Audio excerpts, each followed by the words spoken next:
The Starship Odyssey emerged from hyperspace like a silver needle threading through the fabric of spacetime. Commander Rhiannon Drake stood at the bridge's observation window, watching the alien world grow larger in their view. After 15 years of deep space exploration, humanity had finally received a response to their interstellar broadcasts, an invitation from an advanced civilization calling themselves the Astrons. The planet below them was unlike anything they'd seen before. 3 moons orbited a world covered in crystalline structures that reflected starlight in mesmerizing patterns. The entire surface seemed to pulse with an inner light, as if the planet itself was alive. "Final approach vector confirmed," announced Lieutenant James Foster from his navigation station. "Their orbital station is requesting our presence." Rhiannon nodded, adjusting her pristine uniform. At 42, she'd earned every commendation on her collar through unwavering dedication to the United Earth Space Command. This mission would define her career, and possibly humanity's future. "Dr. Blackwood, what's your assessment?" she asked, turning to their xenopsychologist. Marcus Blackwood looked up from his data pad, his dark eyes thoughtful. "The Astrons have been remarkably forthcoming in their communications. Their decision to assign us 2 primary contacts, the twins they call Nexus and Orion, suggests they value balanced perspective. But there's something peculiar about how they're approaching this." "Peculiar how?" Rhiannon pressed. "They keep referring to tests and trials in their transmissions. It's as if they're evaluating us, rather than simply establishing diplomatic relations." Before Rhiannon could respond, the ship's AI chimed in. "Commander, we're receiving docking instructions from the orbital station." The station was a marvel of engineering, a massive ring structure that seemed to be made of the same crystalline material as the structures on the planet. As they approached, sections of it shifted and realigned, creating a perfect docking port for their ship. "Beginning docking procedures," Foster announced, his hands dancing over the controls. "Structural analysis shows their technology is at least several centuries ahead of ours, Commander." Rhiannon felt the weight of responsibility settle more heavily on her shoulders. She'd been chosen for this mission not just for her diplomatic skills, but for her ability to make tough decisions under pressure. Everything about this situation suggested they were walking into something far more complex than a simple first contact scenario.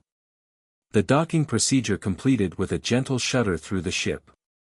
Rhiannon gathered her senior staff, Dr. Blackwood, Lieutenant Foster, and Chief Medical Officer Dr. Helena Santos, for a final briefing. "Remember your training," she said, looking each of them in the eye. "We represent not just the Space Command, but all of humanity.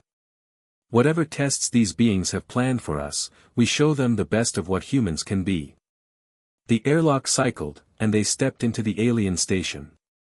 The interior was bathed in a soft, ambient light that seemed to come from the walls themselves. The air carried a faint scent of ozone and something else, something alien but not unpleasant. They didn't have to wait long. 2 figures approached, moving with an otherworldly grace that immediately marked them as non-human. They were tall, nearly 8 feet in height, with silvery skin that rippled with patterns of light. Their most striking feature was their perfect similarity, they were identical in every visible way. Commander Drake, the one on the left spoke, its voice resonating in a way that seemed to bypass their ears and speak directly to their minds. "I am Nexus." "And I am Orion," the other added. "We are pleased you accepted our invitation." Rhiannon stepped forward, maintaining her composure despite her racing heart. "On behalf of Earth and the United Space Command, we are honored to meet you." The twins exchanged a look that seemed to carry volumes. The interstellar crucible. The quantum communication channels crackled with unprecedented complexity, transforming the bridge of the USS Horizon into a symphony of scientific wonder. Admiral Helena Winters watched the transmission analysis with a keen eye, her decades of interstellar experience etched into every line of her distinguished face. "Decrypt those patterns, Rodriguez," she commanded, her voice carrying the weight of countless strategic encounters. Lieutenant Marcus Rodriguez worked furiously, his neural interface connecting directly with the ship's advanced quantum processors. Streams of data cascaded around him like luminescent threads, slowly revealing the intricate language of the Nexus Collective. Aboard the alien vessel, Dr. Kalira Sorn prepared her own team for the unprecedented interaction. The research vessel, a living crystalline structure that seemed to breathe and pulse with internal energy, hummed with anticipation. Dr. Archer, Admiral Winters called, turning to the ship's xenotechnology expert, "What can you make of these transmission patterns?" Dr. Finn Archer, a lanky scientist with piercing green eyes and a mind that seemed to operate several steps ahead of conventional thinking, approached the holographic displays. His fingers traced the complex quantum signatures, decoding the alien communication in real time. "It's not just a message," Finn explained, his voice filled with excitement. "It's a complex invitation. They're proposing a mutual knowledge exchange." The alien diplomatic envoy, Zarake, materialized on the communication platform, a holographic representation that shifted and shimmered like living light. Unlike the typical alien depictions in human fiction, Zarake appeared as a being of pure energy, constrained only by the need to communicate effectively with human perception. "Humanity," Zarake's voice resonated through the ship's systems, "we have observed your technological progress.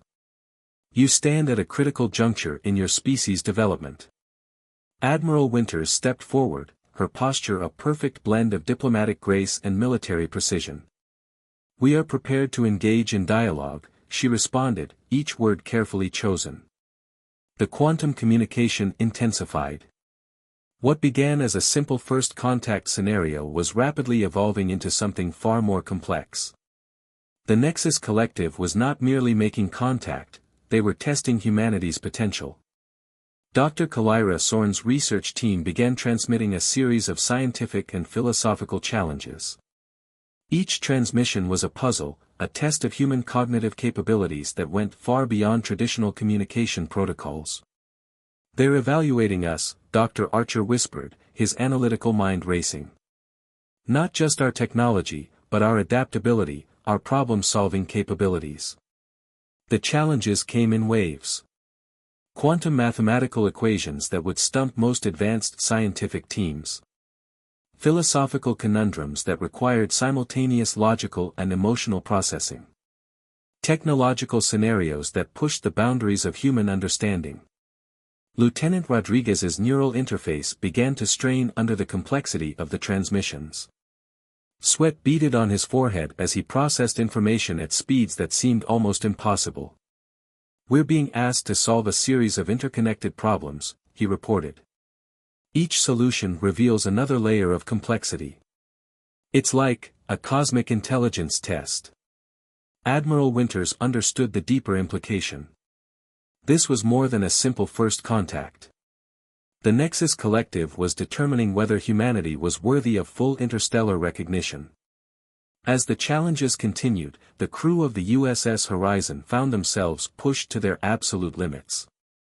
Every solution they provided was met with more intricate challenges, creating a feedback loop of increasing complexity. Dr. Finn Archer noticed something remarkable. With each challenge, humanity's collective response became more refined, more unified.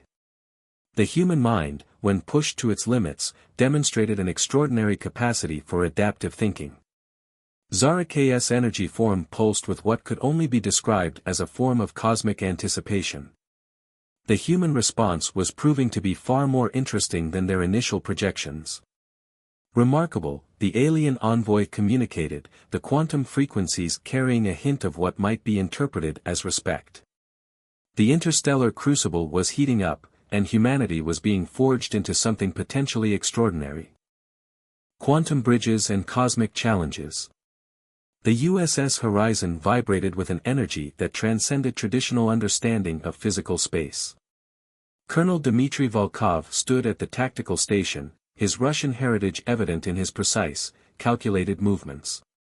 The quantum challenges from the Nexus Collective had transformed from mere communication tests to something far more profound. Dr. Arya Patel, the ship's quantum communication specialist, worked alongside Rodriguez, her fingers dancing across holographic interfaces that seemed to bend reality itself. Her dark eyes reflected a mix of scientific determination and growing excitement. "Colonel," she called out, "the quantum entanglement is creating something unprecedented. We're not just exchanging information, we're building a living bridge between two entirely different forms of intelligence." Nerax, the Nexus Collective's technology representative, appeared as a shimmering projection that seemed to exist in multiple dimensions simultaneously. Its form was neither fully solid nor completely energy, a living paradox that challenged human perception. "Your species demonstrates an unexpected resilience," Nerax communicated, the quantum frequencies carrying layers of meaning beyond simple language. "Most civilizations fracture under such comprehensive testing. You are adapting." The challenges had evolved. No longer were they simple mathematical or philosophical puzzles. Now, the Nexus Collective was presenting complex scenario simulations that required simultaneous logical, emotional, and creative problem-solving. Colonel Volkov watched as a holographic representation of a multidimensional conflict emerged. It wasn't just a strategic challenge, it was a test of collective human problem-solving, of understanding complexity beyond linear thinking. "They're examining our capacity for collective intelligence," Dr. Patel observed. "Each team member's solution influences the next, creating a living, breathing problem-solving organism." The ship's crew found themselves working in perfect synchronization. Lieutenant Rodriguez's mathematical precision complemented Dr. Archer's technological insights. Colonel Volkov's strategic thinking merged with Dr. Patel's quantum understanding. Nerax observed with what could only be described as growing intrigue. Humanity was displaying a form of intelligence that defied the Nexus Collective's initial classifications. A particularly complex challenge materialized, a scenario involving simultaneous conflict resolution across multiple interdimensional planes. It required not just mathematical precision, but deep emotional intelligence, creative thinking, and collective cooperation. "This is impossible," muttered one of the junior officers. Colonel Volkov's voice cut through the momentary doubt. "Nothing is impossible. We adapt. We solve." The crew began to break down the challenge, each member contributing a unique perspective. Dr. Patel's quantum modeling, Rodriguez's mathematical deconstruction, Archer's technological insights, they were building a solution that was greater than the sum of its parts.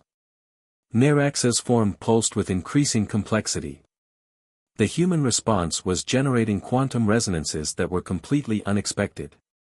They were not just solving the problem, they were fundamentally reimagining the nature of the problem itself. "Fascinating," the alien technology representative communicated. "Your species does not simply solve challenges. You transform them." As the simulation reached its peak complexity, something extraordinary happened. The quantum communication channels began to resonate with a frequency that seemed to transcend the boundaries between the USS Horizon and the Nexus Collective vessel. Dr. Patel noticed it first.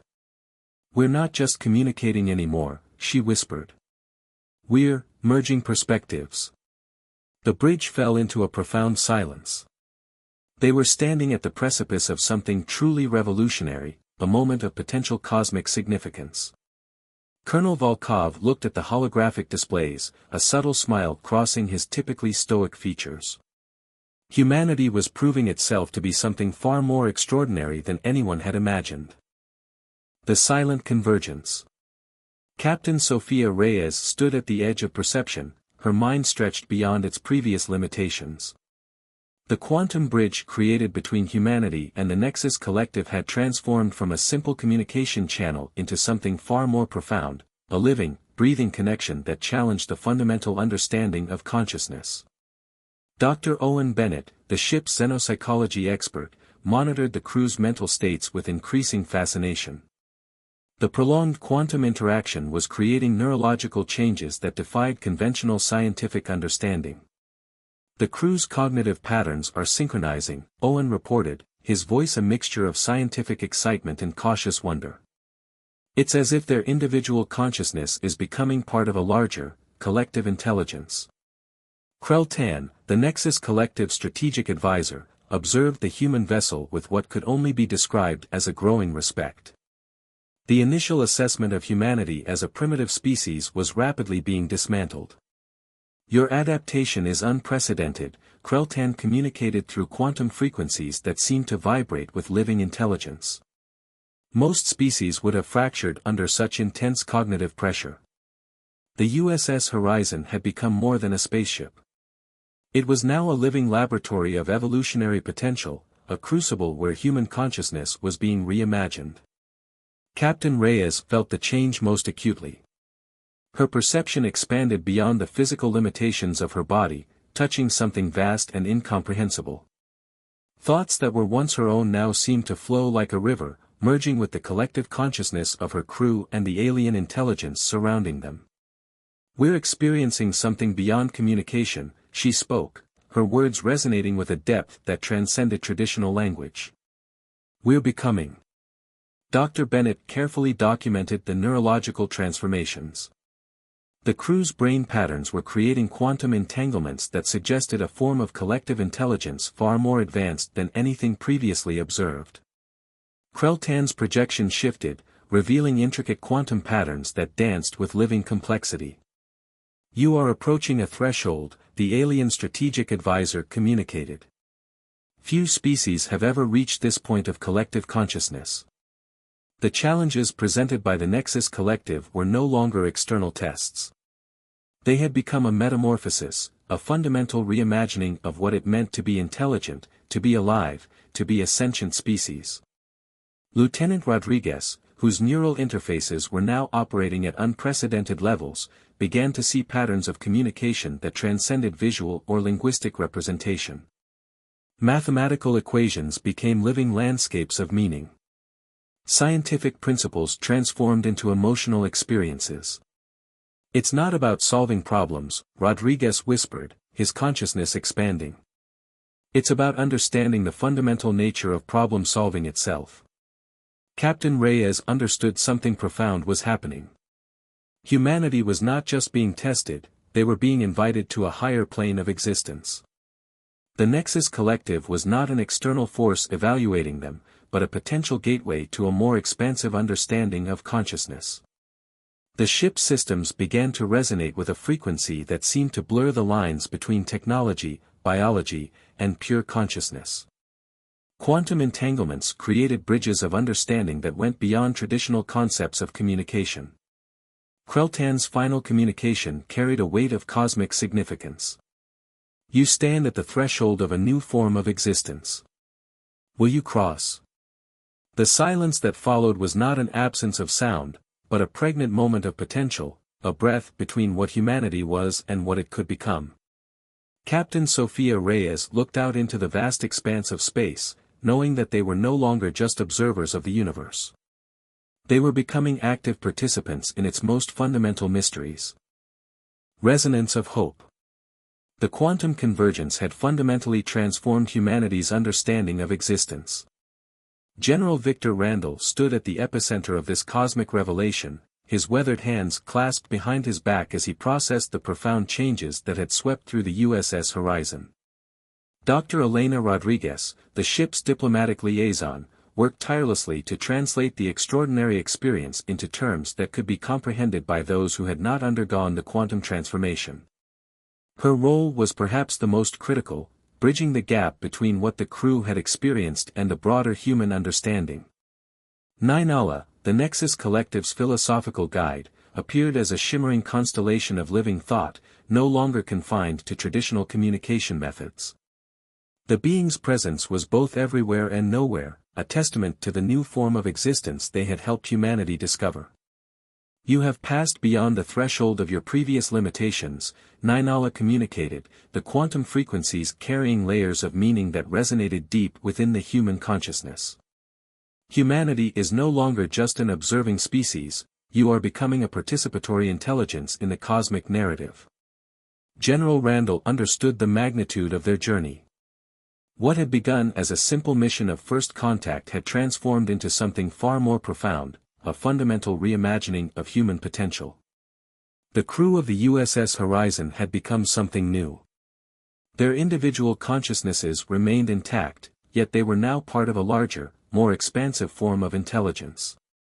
They could think as individuals and as a collective simultaneously, their minds creating intricate quantum networks that defied previous understanding of cognition. Dr. Elena Rodriguez worked on translating their experience.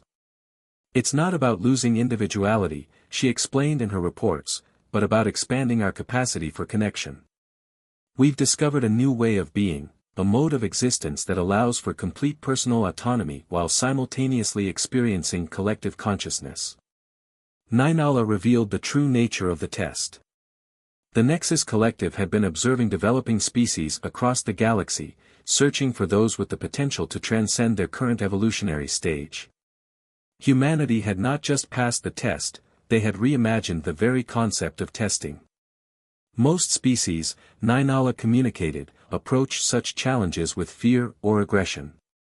You approached with curiosity, adaptability, and a profound capacity for collective growth. The transformation was not just technological or cognitive. It was deeply emotional, spiritual, and philosophical. The crew had experienced a form of unity that went beyond mere communication, a true understanding of interconnectedness. General Randall reflected on the journey. Humanity had always been defined by its ability to adapt, to push boundaries, to reimagine what was possible. This moment was the culmination of countless generations of human potential. We are not conquering, Randall stated during a quantum communication with Earth, we are connecting. We are expanding our understanding of what it means to be alive, to be intelligent, to be part of something greater. The USS Horizon became more than a spaceship. It was a living testament to human potential, a beacon of hope that demonstrated the extraordinary capacity of human consciousness to grow, to adapt, to transform. Ninala's final communication carried a profound message of hope and potential. You are now part of a larger cosmic dialogue. Your journey is just beginning. As the quantum convergence stabilized, the crew looked out into the vast expanse of space. They were no longer just explorers or scientists. They were pioneers of a new form of existence, standing at the threshold of a universe far more complex and beautiful than they had ever imagined. The resonance of hope vibrated through their collective consciousness, a promise of endless possibility, of continuous growth, of a future without limitations.